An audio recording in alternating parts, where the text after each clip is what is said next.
I'm one of those who are lucky in certain ways that I give birth to children, and 3 boys and 1 girl.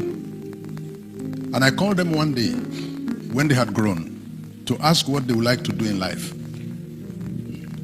And the eldest offered to speak on behalf of the younger ones. And he said, "Dad, we have seen enough of God in this house to know what to do with our lives. We will follow your God."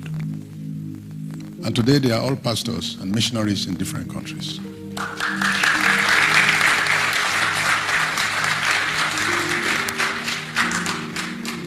And the intensity of commitment I have also been lucky to see in my children. When my 3rd son was wedding, and I was lucky that he was wedding the daughter of a member of the church. And the day we were going to pay dowry, because we, naturally by our church, we were going to be receiving plenty of people. So we sat at canopy outside where the relations of the bride will sit, where the groom will sit. Then there is these engagers that will be telling stories of how, while they were bringing the wife, that petrol finished on the road, and then they will spread clothes on the ground and be having people donate that they want to go and use it to buy petrol to bring the woman. So my son came to me and said, "Sir, whatever this engager need, give them. Let this meeting close within 2 hours." And I called the engager. I said, "Please, within 2 hours, see to it that you round up this engagement service."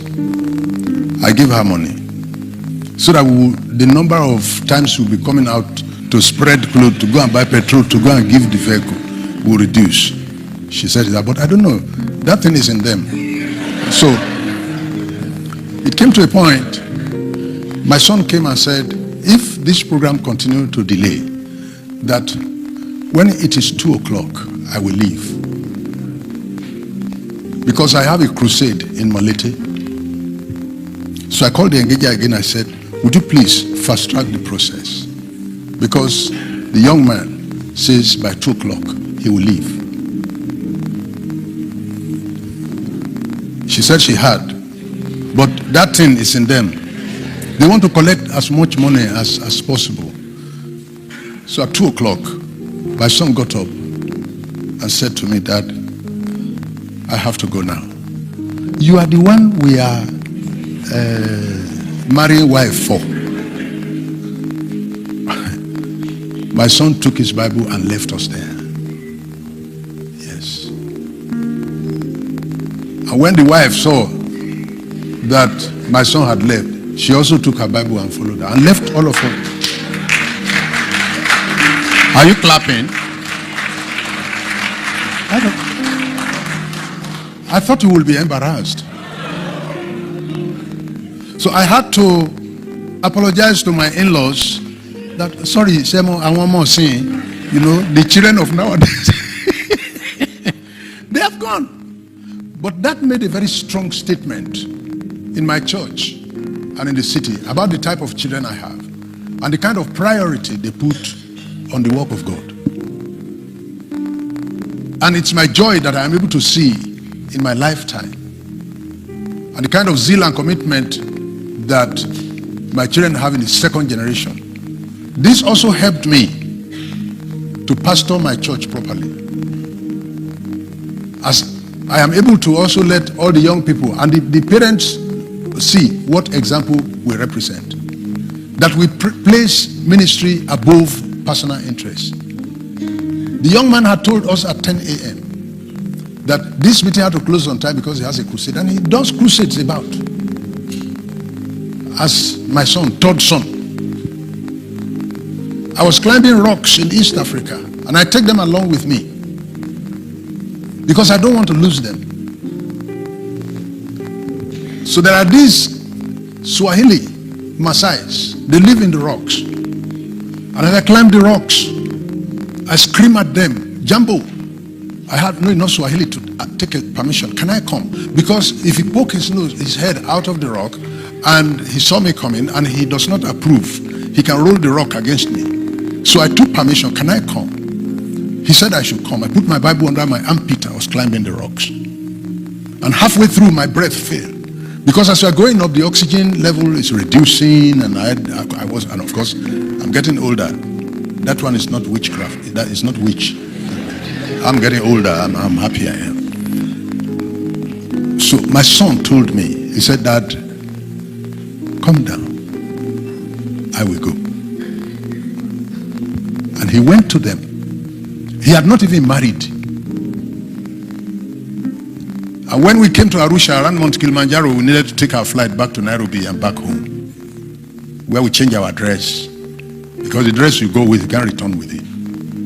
When we go there, you don't wash your dress. When you put your dress inside their water, it gets dirtier. So we offer to leave our dress back there. We return only with the ones we can go back home with. So in Arusha, we're doing review. And one of them asked about a particular man who was coming out. 3 years ago, he came out and gave his life to Christ. Last year, he came out and gave his life to Christ. This year, he came out and gave. Why is he giving his life to Christ every year? And my answer was, the reason is simple. 3 years ago, when we presented the gospel to them, he had it and he gave his life to Christ. Between 3 years ago and last year, nobody told him anything again. So he had forgotten what he had before. So when you come and preach again, he looks new. So he come and give his life to Christ. And since last year to this year, we're here. He has not had anything again. So as we're saying it again, it's sounding new. So he came out again. If we come next year, he will be coming out. What needed to happen is to have somebody staying behind to teach them on how to make spiritual progress once the journey on the narrow road has started. And my son said, in that case, I will stay. You stay here. There we bath once in a month. I buy water from Nairobi as I take to the deserts in northern Tanzania. There's no water. He said he will stay. The mother looked at him with tears. He said, Mom, go back. I will stay. And my son stayed there for 10 years. So I'm not teaching, I'm not preaching what I don't practice. And it becomes easier to lead when the content of what you're teaching is visible in your life as a leader. And I put the burden upon the shoulders of all of us who are in leadership and who are in parenthood to be able to let the children see action speaks louder than voice. May God help us. You're not saying enough, amen. I know what I face each time I come into this country, with parents coming to talk to me about how one day she's been praying for the son to bring a lady home to introduce the lady because they're going to marry. And one day the young man brought another man.